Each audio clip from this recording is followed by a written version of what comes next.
رب فرماتا ہے کہ کیا ایسے بندے کے لیے کیا کافروں کے لیے جہنم ٹھکانہ نہیں؟ لازمی بات ہے۔ تو دوسرے شخص کی بات کی جا رہی ہے، والذی جاء بالصدق، وہ بندہ جو سچائی کے ساتھ آیا، یعنی رسول اللہ صلی اللہ علیہ وسلم، وصدق بہ، اور وہ لوگ جنہوں نے اس کی کیا کی؟ تصدیق کی، اس کو سچا سمجھا۔ اولئک هم المتقون، اللہ فرماتے ہیں وہی لوگ کیا ہیں؟ تقوی والے ہیں۔ ان کے لیے نعمتیں ہیں جو اللہ کے پاس جو اللہ چاہے گا، اور اچھے لوگوں کو اللہ تعالیٰ اجر عطا فرماتا ہے۔ یکفر اللہ عنہم اسوأ الذی عملوا، برے کام معاف کر دے گا اور ان کے اچھے کام کا اللہ تعالیٰ کیا دے گا؟ اجر دے گا۔ پھر اللہ تعالیٰ سوالیہ انداز میں پوچھتا ہے، الیس اللہ بکاف عبدہ، کیا اللہ تعالیٰ اپنے بندے کے لیے کافی نہیں ہے؟ کافی ہے۔ وَيُخَوِّفُونَكَ بِالَّذِينَ مِن دُونِهِ، اور یہ لوگ آپ کو ان لوگوں سے، ان چیزوں سے ڈراتے ہیں جو اللہ کے علاوہ ہیں۔ اللہ فرماتا ہے کہ جس کو اللہ تعالیٰ گمراہ کرے اس کو کوئی ہدایت دے نہیں سکتا، اور جس کو رب کریم ہدایت کی توفیق دے کوئی اس کو گمراہ کر نہیں سکتا۔ پھر اللہ تعالیٰ اپنی تخلیق، زمین و آسمان کی تخلیق کے بارے میں سوال پوچھ رہا ہے، کس نے پیدا کیا؟ جواب وہی ہے، کس نے پیدا کیا؟ اللہ نے۔ پھر کہا جا رہا ہے کہ جب اللہ تعالیٰ کسی کو تکلیف دینا چاہے تو کوئی راحت نہیں دے سکتا، کسی کو راحت دینا چاہے تو کوئی تکلیف نہیں دے سکتا۔ یعنی اللہ تعالیٰ کی قدرت کا اظہار ہو رہا ہے، اس کے قادر ہونا، مقتدر ہونا، قدیر ہونے کی صفت کا اظہار کیا جا رہا ہے۔ پھر انسان کی دو موتوں کا تذکرہ کیا جا رہا ہے، ایک عارضی موت ہوتی ہے دنیا کے اعتبار سے، اور ایک دائمی موت ہوتی ہے۔ عارضی موت سے مراد نیند ہے، اور دائمی موت سے مراد جو انسان کی اصل موت ہوتی ہے، دنیا سے منتقل ہو جانا، اس جہاں سے دوسرے جہاں منتقل ہو جانا، انسان کی روح کا اس کے جسم کے ساتھ تعلق ختم ہو جانا۔ اللہ فرماتا ہے اللہ یتوفی الانفس حین موتها والتی لم تمت فی منامها، جو سوئے ہوئے ہوتے ہیں ان کی روح کو اللہ تعالیٰ واپس کر دیتا ہے، جن کی روح واپس نہیں ہونی ہوتی اللہ تعالیٰ اسے اپنے پاس بلا لیتا ہے۔ پھر کہا جا رہا ہے کہ ساری سفارشیں کس کی بارگاہ میں کی جائیں گی؟ اللہ کی بارگاہ میں کی جائیں گی۔ کفار کی ایک عادت کا ذکر ہو رہا ہے، وَإِذَا ذُكِرَ اللَّهُ وَحْدَهُ، جب اکیلے اللہ کا ذکر ہوتا ہے، اللہ کی شانیں بیان ہوتی ہیں، اشمئزت قلوب الذین لا یؤمنون بالآخرہ، جو آخرت پر ایمان نہیں رکھتے ان کے دل تنگ ہو جاتے ہیں۔ وَإِذَا ذُكِرَ الَّذِينَ مِن دُونِهِ، اللہ کے ماں سوا جب کسی مخلوق کا ذکر ہوتا ہے تو وہ کیا ہو جاتے ہیں؟ خوش ہو جاتے ہیں۔ کفار کی ایک عادت کا ذکر کیا جا رہا ہے کہ اللہ کا ذکر نہیں کرتے، توحید کی بات ہو تو وہ انکباس کا شکار ہو جاتے ہیں۔ اللہ کے ذکر سے مراد کیا ہے؟ اللہ کا ذکر اور اللہ والوں کا ذکر، انبیاء کا ذکر بھی اللہ کا ذکر ہی ہے، اولیاء کرام کا ذکر اللہ کا ذکر ہی ہے، کیونکہ قرآن مجید پورا کلام اللہ ہے۔ کیا ہے؟ پورا کلام اللہ ہے۔ اس میں اللہ تعالیٰ اپنے نیکوں کا تذکرہ بھی کر رہا ہے، انبیاء کا تذکرہ بھی کر رہا ہے، 26 سے زیادہ انبیاء کا تذکرہ بھی ہے، ان کی شان بھی بیان کر رہا ہے۔ رسول اللہ صلی اللہ علیہ وسلم کی شان تو بہت اعلیٰ انداز سے قرآن مجید میں اللہ تعالیٰ بیان کر رہا ہے۔ تو یہ سارا کیا ہے؟ ذکر میں شمار ہوتا ہے۔ جب ایمان والے رسول اللہ کا تذکرہ کریں یا اللہ کے نیک بندوں کا تذکرہ کریں یا انبیاء کرام کے معجزات کا تذکرہ کریں، حضور صلی اللہ علیہ وسلم کے فضائل و مناقب کا تذکرہ کریں، تو وہ اصلاً کس کی شان بیان کر رہے ہوتے ہیں؟ اللہ کی، کیونکہ وہ رسول اللہ ہیں۔ کیا ہے؟ کسی بھی نبی کی شان بیان ہوگی تو کس وجہ سے ہوگی؟ اس حیثیت سے ہوگی کہ وہ اللہ کے رسول ہیں، اور کسی بھی اللہ کے نیک بندے کی شان بیان ہوگی تو وہ کس حیثیت سے ہوگی؟ بندہ ہونے کے حساب سے نہیں، انسان ہونے کے حساب سے نہیں، اولیاء اللہ کے ہونے کے حساب سے، اللہ کے ولی ہونے کے حساب سے نسبت ہے۔ اللہ کا ذکر ہوگا یا ذکر رسول اللہ ہوگا یا ذکر اولیاء اللہ ہوگا، تو سب اللہ سے منسوب جو چیزیں ہوتی ہیں جن کو شان اللہ نے دی ہے ان کا تذکرہ بھی کیا ہوتا ہے؟ اللہ کا ذکر ہی ہوتا ہے۔ شفا شریف میں آپ صلی اللہ علیہ وسلم کو رب کریم نے وحی بھیجی تھی کہ جعلتک ذکرا من ذکری، آپ کے تذکرے کو میں نے اپنا تذکرہ بنا دیا، آپ کی یاد کو میں نے اپنی یاد بنا دی۔ ومن ذکرک ذکرنی، جس نے آپ کو یاد کیا اس نے مجھے یاد کیا، جس نے آپ کو یاد کیا اس نے مجھے یاد کیا۔ اولیاء کرام کے بارے میں کیا کہا گیا کہ وہ اولیاء کرام کے انہیں دیکھا جائے تو کون یاد آ جاتا ہے؟ یعنی اللہ تعالیٰ کے ساتھ تعلق کی وجہ سے جب آپ کسی کا تذکرہ کریں گے تو وہ تعلق وہ تذکرہ میں کیا کہلائے گا؟ اللہ کا ہی کہلائے گا۔ وہ توحید کا ایک عنوان ہوگا۔ توحید کا ایک کیا ہوگا؟ توحید کا ایک عنوان کیا ہے کہ اللہ تعالیٰ عطا کرتا ہے، اپنے بندوں پر خصوصی رحمت کرتا ہے، اپنے بندوں کو خصوصی عطا کرتا ہے۔ اللہ موتی ہے نا، عطا کرنے والا ہے۔ اللہ کیا ہے؟ موتی ہے، عطا کرنے والا ہے، رزاق رزق دینے والا ہے ہر اعتبار سے۔ تو رزق، خصوصی رزق اپنی محبت کا، ولایت کا، وہ کس کو عطا کرتا ہے؟ وہ اولیاء اللہ کو عطا کرتا ہے۔ کس کو عطا کرتا ہے؟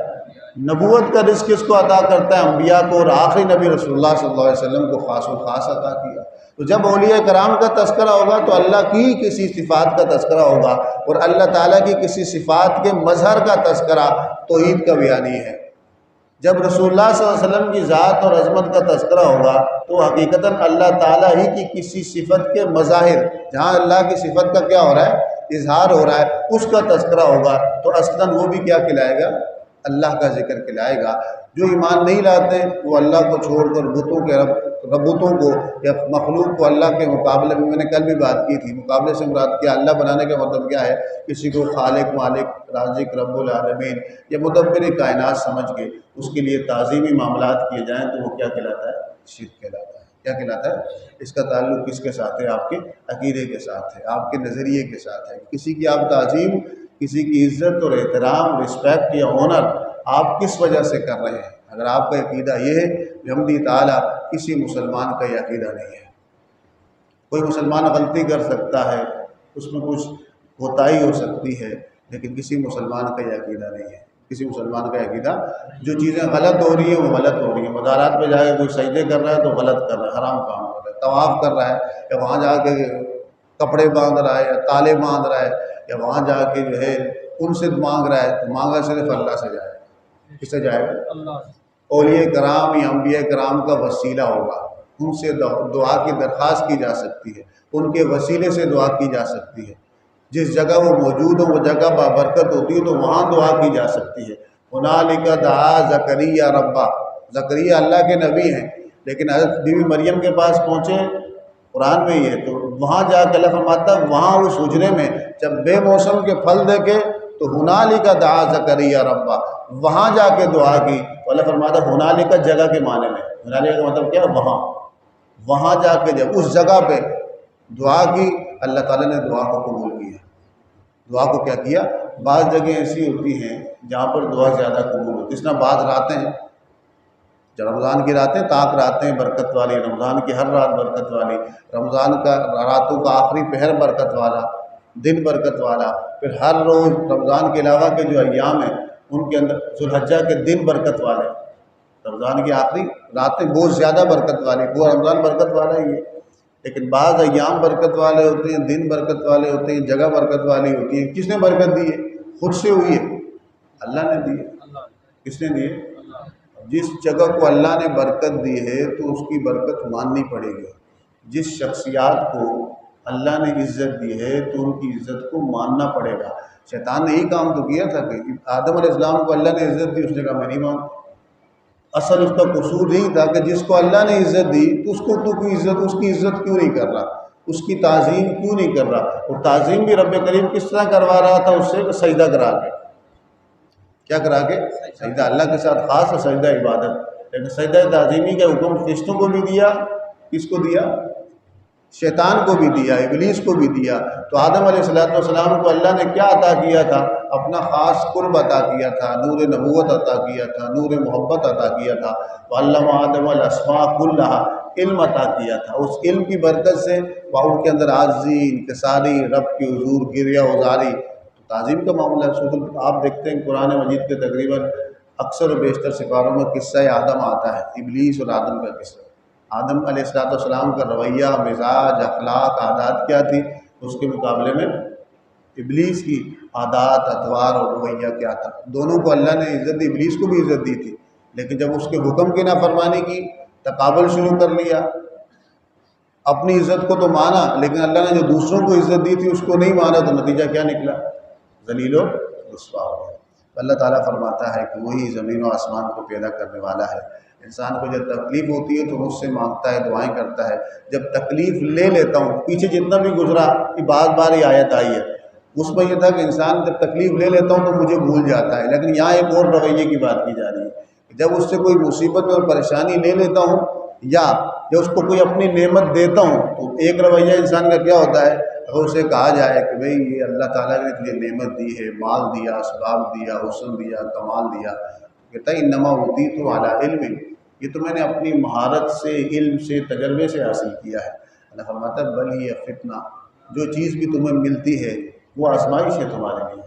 اس دنیا میں چاہے نعمت ملے چاہے مصیبت ملے، نعمت ملے تو شکر کرنا ہے، مصیبت ہو تو صبر کرنا ہے، دونوں آزمائش ہے، تمہارا امتحان ہے، کہ اکثر لوگ اس کو جانتے۔ پھر اس کے بعد ایک آیت ہے جو آپ صلی اللہ علیہ وسلم کو بڑی پسند تھی، جو کیا تھی؟ بڑی آپ صلی اللہ علیہ وسلم کی محبوب آیت ہے۔ وہ آیت کیا ہے؟ اللہ فرماتا ہے کل آپ کہہ دیں یا عبادی، اے میرے بندو، الذین اسرفوا علی انفسہم، جنہوں نے اپنے جانوں پہ ظلم کر لیا ہے۔ کیا کر لیا؟ ظلم سے مراد کیا؟ اللہ کی نافرمانی کر لی ہے۔ تو اللہ فرماتا ہے اگر نافرمانی ہو گئی لا تقنطوا من رحمت اللہ، اللہ کی رحمت سے مایوس نہ ہو جاؤ۔ باقی سب سے مایوس ہو جاؤ، دنیا کے سارے تمہیں چھوڑ جائیں گے، بھلے ان سے تم مایوسی اختیار کر لو، لیکن اللہ سے مایوس، ایک ہوتا ہے توکل اور اعتماد، اور ایک ہوتا ہے حسن ظن۔ کیا رکھنا؟ توکل اور اعتماد اللہ پہ کیا جائے گا۔ خلق خدا پر ظنوا بالمؤمنین حسنا، خلق خدا کے بارے میں آپ اچھا گمان رکھیں گے، اچھی سوچ رکھیں گے۔ خلق خدا پر آپ نے اعتماد نہیں کرنا، توکل نہیں کرنا، خلق خدا کے بارے میں حسن ظن رکھنا ہے۔ ہمارا مسئلہ یہ ہے کہ ہم ان سے بہت زیادہ ایکسپیکٹ کر لیتے ہیں، امیدیں رکھ دیتے ہیں، امیدیں ٹوٹتی ہیں تو ہم مایوس ہوتے ہیں کہ اس نے میرے ساتھ ایسا کیوں کیا، میرے ساتھ ایسا کیوں کیا، میں ہی تھا، میں نے اس کے ساتھ اتنا اچھا کیا۔ تو اللہ فرماتا ہے یہ خلق مخلوق ہے، مخلوق کمزور ہے، ہو جاتا ہے۔ وَلَا تَقْنَطُوا مِن رَحْمَتِ اللَّهِ، رب کے وعدے سچے ہیں، رب کی رحمت سے مایوس نہ ہونا۔ ان اللہ یغفر الذنوب جميعا، اللہ سارے گناہ معاف کرتا ہے۔ اگر تم سے گناہ ہو گئے تو توبہ کرے گا، استغفار کرے گا، اللہ کیا کرے گا؟ معاف کرے گا۔ اس کی صفت ہے کہ رحم کرنے والا بھی ہے، معاف کرنے والا بھی ہے۔ پھر رب کریم آگے ارشاد فرماتا ہے کہ اپنے رب کی طرف رجوع کرو، اس کے آگے جھکو، قبل اس کے کہ عذاب آئے، قبل اس کے کہ جب اللہ کا عذاب آ جائے تو پھر تمہاری کسی بھی قسم کی مدد نہیں کی جائے گی۔ جو رب کریم نے بھیجا ہے اس کی پیروی کرو، قبل اس کے کہ مہلت کیا ہو جائے؟ ختم ہو جائے، پھر اس کا کوئی فائدہ نہیں ہے۔ ایمان والے متقی لوگوں کو رب کریم اپنی نعمتوں میں رکھے گا۔ اور پھر کہا جا رہا ہے کہ آپ اللہ عبادت کریں، لوگوں نے اللہ کی قدر نہیں کی جس طرح قدر کرنے کا حق تھا۔ پھر اللہ فرماتا ہے کہ زمین اسی کی قبضہ قدرت میں ہے، آسمان اس کے سیدھے دست قدرت میں ہوگی، وہ پاک ہے۔ پھر اللہ تعالیٰ فرماتا ہے جب پہلی سور پھونکی جائے گی تو کیا کیا جائے گا؟ فَصَعِقَ مَن فِي السَّمَاوَاتِ وَمَن فِي الْأَرْضِ إِلَّا مَن شَاءَ اللَّهُ، زمین و آسمان میں جو کچھ ہوگا وہ سارے کے سارے گر جائیں گے، بے ہوش ہو جائیں گے۔ پھر دوسری جب پھونکی جائے گی سارے کیا ہو جائیں گے؟ کھڑے ہو جائیں گے۔ پھر حساب کتاب کا معاملہ ہوگا۔ اللہ فرماتا ہے کہ ہر بندے کو اس کے عمل کے مطابق دیا جائے گا۔ وَسِيقَ الَّذِينَ كَفَرُوا إِلَىٰ جَهَنَّمَ زُمَرًا، زمر کا لفظ یہاں آیا، اسی وجہ سے اس سورت کا نام زمر ہے۔ زمر کا مطلب گروہ، جماعت۔ کفار کو لے جایا جائے گا جہنم کی طرف، مومنین کو لے جایا جائے گا، متقین کو جنت کی طرف۔ کفار اپنے انکار کرنے والے اپنے کیے کی سزا بھگتیں گے، مومنین اچھے اپنی عمل کی جزا حاصل کریں گے۔ کہا کہ اللہ تعالیٰ کے عرش کے گرد فرشتے ہیں جو ہر دم اس کی تسبیح بیان کرتے ہیں۔ اس کے بعد سورۃ المومن ہے، کیونکہ اس میں ایک موسیٰ علیہ السلام نے جب دعوت دی دین کی طرف، توحید کی طرف، تو فرعون نے انکار کیا، تو فرعون کی قوم کا ایک شخص کھڑا ہوا ان کی نصیحت کرنے، ان کو اپنی قوم کو نصیحت کرنے کہ تم غلط کر رہے ہو، موسیٰ صحیح کہہ رہے ہیں۔ اسی نسبت سے سورت کا نام سورۃ المومن ہے۔ یہ اس کی ابتدائی آیتیں دعائے حزب البہار میں بھی آئی ہوئی ہیں۔ حامیم تنزیل الکتاب من اللہ العزیز العلیم غافر الذنب، یہ کتاب اس عزیز اور علیم رب کی طرف سے ہے، وہ گناہ معاف کرنے والا ہے، توبہ قبول کرنے والا ہے۔ گناہ الگ سے معاف کرتا ہے، توبہ الگ سے قبول کرتا ہے۔ انسان سے گناہ ہو جائے تو وہ توبہ کرے تو معافی ہو جاتی ہے، کسی سے گناہ ہو جائے توبہ نہ کرے، اللہ فضل کرنا چاہے تو اسے بھی معاف کر دیتا ہے۔ غافر الذنب، تو گناہ معاف کر دیتا ہے۔ اگر بندہ توبہ نہ بھی کرے اللہ چاہے تو معاف کر دے گا. کیا کر دے گا؟ کسی بندے نے اس کے لیے دعا کی، کوئی اچھا کام کیا، اللہ معاف کر دے گا. وقابل توبہ قبول کرتا ہے، عذاب دینے میں بھی شدید ہے، یہ طول قوت والا ہے، اس کے سوا کوئی معبود نہیں، اسی کی طرف لوٹنا ہے. یہ آیت، اس آیت کے تحت مفسرین نے ایک واقعہ لکھا ہے کہ سیدنا عمر فاروق رضی اللہ تعالیٰ عنہ کا ایک دوست تھا جو ملک شام میں رہتا تھا. آپ اس سے بہت محبت کرتے تھے، وہ بڑا نیک تھا، عبادت گزار تھا، متقی تھا. تو آپ کو پتہ چلا کہ اس نے یہ نیکی چھوڑ دی، برائیوں میں ملوث ہو گیا، الٹے کاموں میں ملوث ہو گیا. آپ کو بہت دکھ ہوا، آپ کو بہت دکھ ہوا. آپ نے کاتب کو بلایا، آپ نے اپنا نام لکھ کے یہ آیت لکھی اور کہا کہ یہ میرے دوست کی طرف بھیج دو. خود بھی وہاں بیٹھ کے دعا کرنے لگ گئے. جتنے لوگ تھے ان سب کو کہا کہ میرے دوست کے لیے کیا کرو، دعا کرو. جب ان کی طرف ان سب نے دعا بھی خریدنا، عمر فاروق نے دعا بھی شروع کر لی، اس کے لیے دعا کروائی بھی. دوستی کا حق یہ ہوتا ہے. اور نصیحت کے یہ جملے اس کی طرف بھیجے بھی. کہتے ہیں کہ ان کے دوست کو جب ان کا یہ خط ملا تو اس نے جیسے ہی کھول کے پڑھا وہ رونے لگ گیا، اس کی آنکھوں میں آنسو آ گئے، رقت طاری ہو گئی. فوراً اس نے توبہ کی اور اپنی زندگی کو بدل دیا. جب سیدنا عمر فاروق کو پتہ چلا تو آپ خوش ہوئے. آپ نے کہا کہ اس طرح اپنے دوستوں کے ساتھ معاملہ کیا کرو اگر وہ کیا ہو جائیں، راہ سے ہٹ جائیں، نہ کہ شیطان کے مددگار بنو.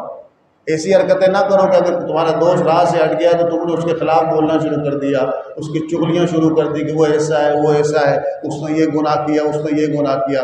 تم نے اس دوستی کا حق تو ادا نہیں کیا بلکہ تم نے شیطان کی معاونت کی، شیطان کا ساتھ دیا. اصل حق یہ ہے کہ اس کے لیے دعا کی بھی جائے، رویا بھی جائے، دعا کروائی بھی جائے اور جس طرح ممکن ہو سکے اس کی اصلاح کی کوشش کی جائے. یہ آیتیں بھیجی تھی. اللہ فرماتا ہے وہ اللہ کی آیات کے بارے میں کچھ لوگ کافر لوگ مجادلہ کرتے ہیں اور ان کا اس طرح گھومنا پھرنا، بڑی باتیں کرنا منکرین کا آپ کو غرور میں نہ ڈال دے. یہ ایک عارضی چیز ہے، انکار کی وجہ سے وہ ذلت کا شکار ہی ہوں گے.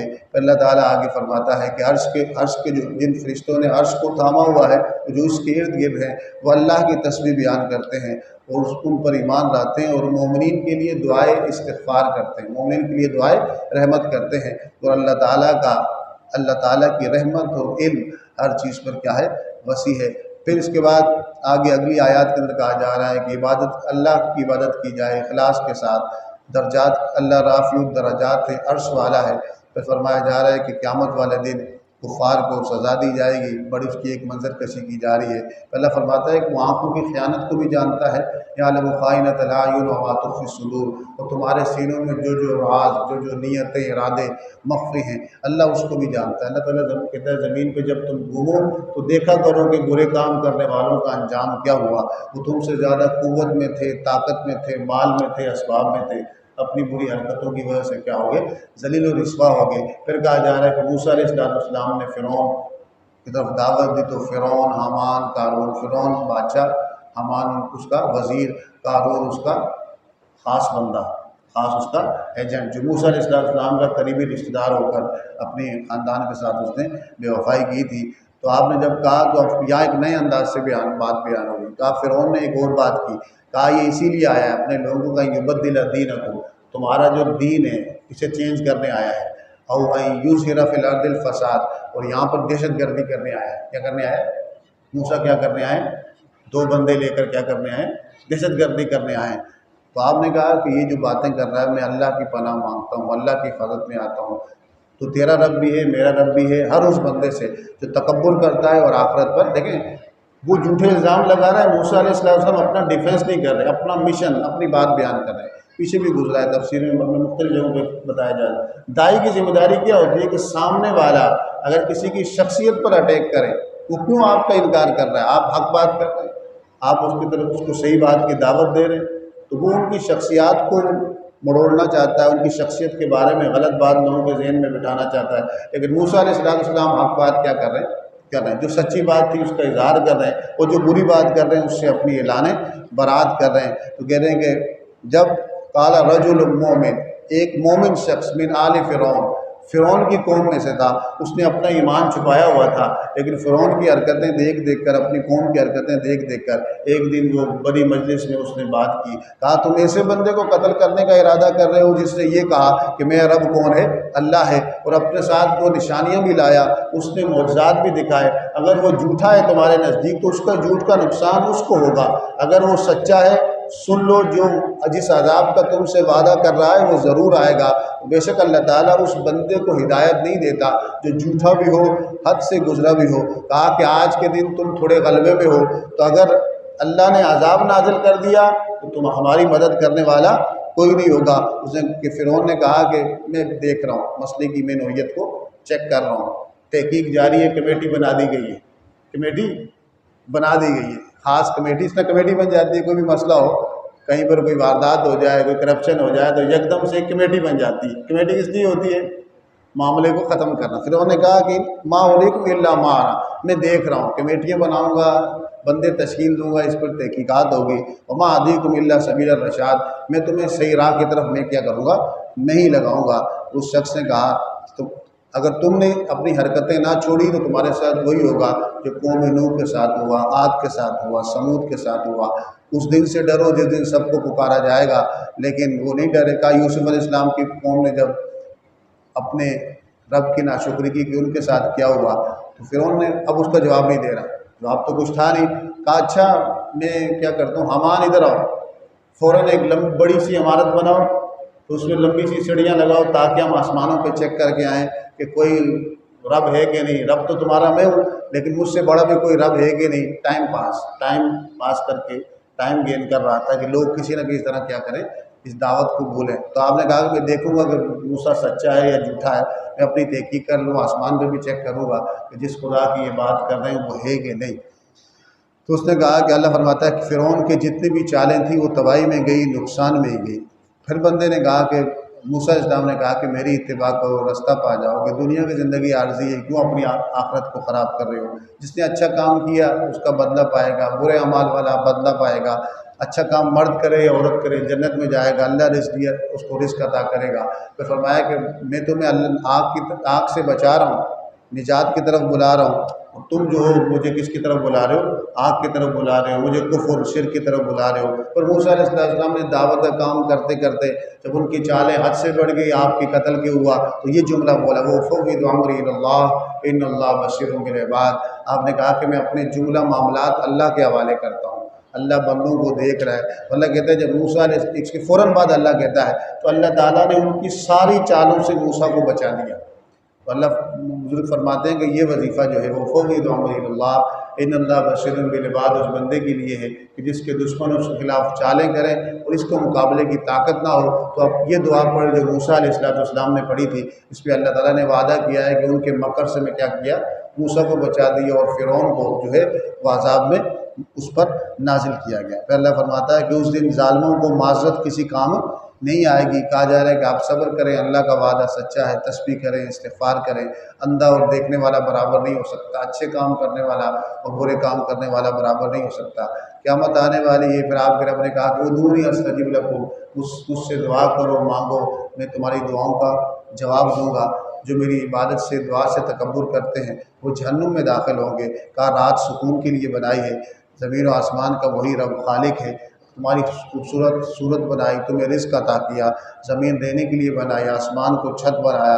اس رب کی اخلاص کے ساتھ عبادت کرو، ساری تعریفیں اسی کی ہیں۔ مٹی سے تمہیں پیدا کیا، پھر ایک عقیر پانی سے پیدا کیا، پھر تم بچہ ہوا، بچے سے تم جوان ہوئے، جوان سے تم بوڑھے ہو گئے۔ تم اس جوانی، کچھ لوگ جوانی سے پہلے ہی مر جاتے ہیں، کچھ بڑھاپے سے پہلے ہی مر جاتے ہیں، کچھ بڑھاپے میں مرتے ہیں۔ کہا اللہ تعالیٰ جس کام کا فیصلہ کر دے تو کن کہتا ہے تو وہ کام ہو جاتا ہے۔ اللہ فرما رہا ہے کہ ہم نے بہت سارے رسول بھیجے، کچھ کا تذکرہ آپ پر کر لیا، کچھ کا تذکرہ نہیں کیا، سب کا تذکرہ نہیں کیا بلکہ کچھ کا تذکرہ کیا۔ جب یہ زمین پر گھومیں تو انہیں چاہیے کہ دیکھیں کہ برے کام کرنے والوں کا انجام کیا ہوا۔ جب ہمارا عذاب آئے گا تو یہ کہیں گے کہ ہم ایمان لے آئے، لیکن ان کے ایمان لانے کا کوئی فائدہ نہیں ہے، کیونکہ ایمان غیب کا تقاضا کرتا ہے، بن دیکھے ایمان لانا ہے۔ پھر سورۃ الحامیم سجدہ شروع ہو رہی ہے، اس کی ابتدا حروف مقطعات سے ہے۔ اللہ فرماتا ہے حامیم تنزیل من الرحمن الرحیم، رحمان الرحیم کی طرف سے یہ قرآن نازل کیا گیا ہے، تفصیل ہے اس کی آیتیں، عربی زبان میں نازل ہوا، آپ کو بشیر نذیر بنایا گیا۔ اور یہ لوگ کہتے ہیں ہمیں قرآن کی ضرورت نہیں، ہمارے کان میں پڑتا ہے، دل میں پڑتا ہے، حجاب ہے۔ آپ کہتے ہیں کہ میں تمہاری مثل بشر ہوں، انسان ہوں، لیکن انسانوں میں مجھ پر میں اللہ کا نبی ہوں۔ میں کیا ہوں؟ صرف تمہاری طرح ہی نہیں ہوں میں، بلکہ کیا ہوں؟ اللہ کا نبی ہوں، اور اللہ تعالیٰ مجھ پر وحی کرتا ہے، مجھ پر اللہ کی خاص عنایتیں۔ پھر اللہ تعالیٰ اپنے جو تخلیق کے مراحل ہیں اس کو ذکر کر رہا ہے کہ زمین کی تخلیق 2 دن میں ہوئی، اور پھر پہاڑوں کو بنایا، اس میں برکت ڈالی، اس کے رزق 4 دن کے اندر وہ سارے معاملات کیا، آسمان کی طرف متوجہ ہوا، اللہ فرماتا ہے وہاں کیا تھا؟ دھواں تھا۔ پھر زمین کو کہا کہ میری اطاعت کر، خوشی سے یا جبر سے؟ زمین نے کہا، آسمان نے کہ ہم نے آپ کی اطاعت کی خوشی کے ساتھ۔ پھر اللہ تعالیٰ ذکر کر رہا ہے کہ ہم نے مختلف قوموں پر نحوست کے دن میں ہم نے کیا کیا؟ تیز طوفانی ہوا نازل کی۔ اب نحوست کا دن کب ہوتا ہے؟ کوئی دن منحوس نہیں ہے، لیکن ہمارے عمل کی وجہ سے وہ دن کیا ہو جاتا ہے؟ اگر ہمارا عمل اچھا ہے تو وہ وقت ہمارے لیے برکت والا ہے، اگر ہمارا عمل برا ہے، ہمارا عمل برا ہے تو وہ وقت ہمارے لیے منحوس ہو جائے گا، کیونکہ برے عمل کی لعنت، برے عمل کی وجہ سے اللہ کی ناراضگی کا ہم سبب بنتے ہیں، تو کوئی دن منحوس نہیں ہوتا۔ ہاں، وہ لمحہ اور وہ زندگی کا وہ لمحہ یا وہ دن ہمارے لیے منحوس ہوگا جو وقت جو دن ہم نے اللہ تعالیٰ کی نافرمانی میں کیا کیا ہو؟ گزارا ہو۔ رب اسلام کا تصور نحوست یہ ہے کہ نحوست کسی چیز میں نہیں ہے سوائے انسان کے کردار میں۔ کس میں؟ الشوم سوء الخلق۔ شوم کا مطلب کہتے ہیں، شوم عربی کا لفظ ہے، نحوست کس میں ہوتی ہے؟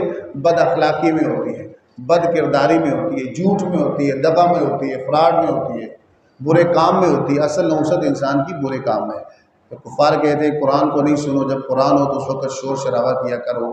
اللہ فرماتا ہے کہ جن لوگوں نے، کفار کہیں گے جب میدان حشر میں، جب وہ جہنم میں جائیں گے کہ وہ جنات اور انس جنہوں نے ہمیں گمراہ کیا ان کو ہمارے پاس لاؤ، ہم چاہتے ہیں کہ انہیں اپنے پاؤں تلے روندیں، بدلہ لیں۔ پھر اللہ تعالیٰ آگے فرماتا ہے کہ جو لوگ ایمان لائے، اللہ کو مانا، استقامت اختیار کی، فرشتے ان پر نازل ہوتے ہیں، انہیں نہ خوف ہوتا ہے نہ غم ہوتا ہے، جنت کی بشارت ہوتی ہے دنیا اور آخرت میں۔ اللہ فرماتا ہے میں ان کا والی ہوں، جو کچھ چاہیں گے انہیں عطا کیا جائے گا۔ اور اللہ تعالیٰ فرماتا ہے اس کی بات کتنی اچھی ہے، جو اللہ کی طرف بلاتا ہے، نیک عمل کرتا ہے اور کہتا ہے کہ میں مسلمان ہوں۔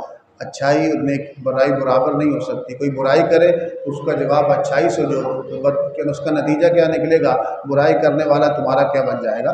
دوست بن جائے گا۔ لیکن یہ کام کون کر سکتا ہے؟ جس کو صبر کی دولت سے عطا کی ہو، جس کو حصہ اللہ تعالیٰ کی طرف سے صبر کا ملا ہو۔ شیطان اگر تم پہ وسوسے کی صورت میں حملہ کر لے تو اللہ کی حفاظت میں آ جاؤ۔ پھر کہا جا رہا ہے کہ یہ قرآن ہے، باطل نہ آگے سے آ سکتا ہے اس کے پیچھے سے، نہ پیچھے سے آ سکتا ہے، اس کی اللہ تعالیٰ نے حفاظت کی ہے۔ یہ قرآن ہدایت ہے، شفا ہے ایمان والوں کے لیے، لیکن جو ایمان نہیں لائے وہ سرکشی کی وجہ سے اس سے ہدایت اور فائدہ حاصل نہیں کر پاتے۔ اس کے بعد 25واں سپارہ شروع ہو رہا ہے، انشاءاللہ کل ہم اس کی تشریح کو سمجھنے کی کوشش کریں گے۔